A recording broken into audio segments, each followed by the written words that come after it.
অবশেষে আমরা আমাদের ফাইনালিস্ট দুই দল পেয়ে গেছি। কোপা আমেরিকা 2024-এর ফাইনাল ম্যাচ এবং ফাইনালের দুই দল হচ্ছে আর্জেন্টিনা, কলম্বিয়া। আমরা প্রথমে ভাবছিলাম যে আমরা আর্জেন্টিনারা তো ফাইনাল খেলবই ভাই। আর্জেন্টিনা যে লেভেলের প্লেয়ার, যে লেভেলের দল, এখন বর্তমান বিশ্বে আর্জেন্টিনার যে ফর্মে আছে তারা ফাইনাল খেলবে, এটা তো এক হিসেবে নিশ্চিত ছিল যে আর্জেন্টিনা ফাইনাল খেলবে। এখন অলিখিতভাবে আমরা সেকেন্ড অপশনে মনে করছি যে আমরা ফাইনাল খেলবো ব্রাজিলের সাথে। দুর্ভাগ্যক্রমে ওই 7 আপ পার্টি কোয়ার্টার ফাইনালে বাদ গেছে। ওরা ভাই এত বড় নষ্ট প্লেয়ার, নষ্ট দল, ওরা ফাইনালে উঠতেই পারে নাই। তো আমরা এরপরে ভাবছি কি, সুয়ারেজের উরুগুয়ে আছে, ব্রাজিল হারাই দিয়া সেমিতে উঠছে, তাই ওদের সাথে আমরা ফাইনাল খেলবো। কপালের কপাল, ওদেরও কলম্বিয়া হারাই দিচ্ছে সেমিফাইনালে, ওরাও বাড়ি গেছে। এখন আমাদের ফাইনালে আমরা পাইছি কলম্বিয়ারে। কলম্বিয়া দল খারাপ না, কলম্বিয়া ভালো দল, অন্তত ব্রাজিলের থেকে তো ভালো দল, এটা স্বীকার করতে হবে। তাছাড়া ওদের হামেস রড্রিগেজ আছে, বর্তমানে খুবই ভালো ফর্মে আছে। একটা সময় মনে হয়েছিল যে হামেস রড্রিগেজ শেষ, ও আর কোনো দিন জাতীয় দলে ফিরবে না, কিন্তু ও সত্যি সেই 2014 সালের ওয়ার্ল্ড কাপে যে সুন্দর খেলা দিছিল, গোল্ডেন বুট উইন হয়েছিল, ঠিক সেই ধরনের ফর্মে ও এখন 2024 সালে ফিরছে।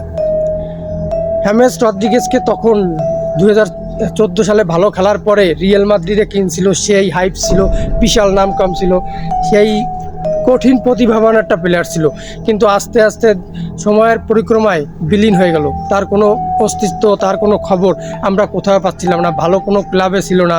এই বায়ার্ন মিউনিখে ধারে গেল 1 বছর, এরপরে এভারটনে খেললো 1 বছর, এই করতে করতে এই হামেস রড্রিগেজের আর কোনো খবর নাই। কিন্তু এবার কোপা আমেরিকায় হামেস রড্রিগেজকে দেখে মনে হয়েছে যে না, সে এখনও ফুরায় যায় নাই, এখনও তার ভালো প্রতিভা আছে, হয়তোবা সে সেইভাবে নিজেকে মেলে ধরার সুযোগ পাচ্ছে না। তো কোপা আমেরিকা খুব ভালো খেলতেছে। তো হামেস রড্রিগেজ একা খেলার মোড় কিন্তু ঘুরাই দিতে পারে, এই কনফিডেন্স আমি হামেস রড্রিগেজের কাছে পাই। তো আমাদের আর্জেন্টিনার ফাইনালে বাধা হওয়ার মতো সবথেকে বড় দেওয়াল হচ্ছে হামেস রড্রিগেজ। হামেস রড্রিগেজের বাধা আমাদের অতিক্রম করতে পারলেই আমরা চ্যাম্পিয়ন। আর আমাদের আর্জেন্টিনার কথা কি বলবো ভাই, আমাদের আর্জেন্টিনার প্রতিটা সাইডই তো আমাদের ভালো, সব মিলাইয়া ফাইনাল ভাই কোপা আমেরিকার জমবে, এতে কোনো মিস নাই। কলম্বিয়া জিতুক, আর্জেন্টিনা জিতুক, খেলাটা খুবই ভালো হবে। তবে যদি আর্জেন্টিনা হারে, এই জিনিসটা হবে অঘটন। আর আপনারা ভালো করেই জানেন, আমাদের অ্যাঞ্জেল ডি মারিয়ার ফাইনাল ম্যাচ জীবনের শেষ খেলা। যদি ফাইনাল ম্যাচ আর্জেন্টিনা হারে, তাহলে ডি মারিয়ার শেষ ম্যাচ, যদি জেতে তাতেও ডি মারিয়ার শেষ ম্যাচ।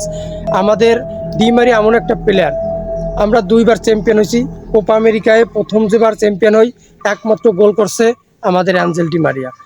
বিশ্বকাপ 2022-এর ওয়ার্ল্ড কাপ জিতছি, আমাদের প্রথম গোল করছে অ্যাঞ্জেল ডি মারিয়া। তো ডি মারিয়া আমাদের জন্য খুবই লাকি একটা প্লেয়ার, তার অবসর আমরা অবশ্যই রাঙায় দেব, অবশ্যই চ্যাম্পিয়ন হইয়া আমরা ডি মারিয়ার বিদায় দেব, এবং ফাইনালে একটা গোল ডি মারিয়া অবশ্যই করবে, এই আশা করে আমি আমার ভিডিও এখানে শেষ করছি।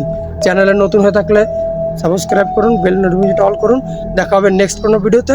ততক্ষণ সুস্থ থাকুন, ভালো থাকুন, ধন্যবাদ।